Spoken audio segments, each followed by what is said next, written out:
દામોદર જીનવાણી થી પ્રભુ પાર્શ્વને જાણ્યા, અષાઢી શ્રાવક પ્રભુજી તુજને ભરાવ્યા.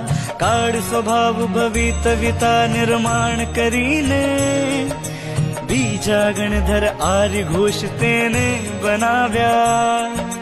તમે ત્રણ લોકે પૂજાયા છો ભગવન, જ્યાં જ્યાં ગયા ત્યાં રચાયું છે નંદનવન.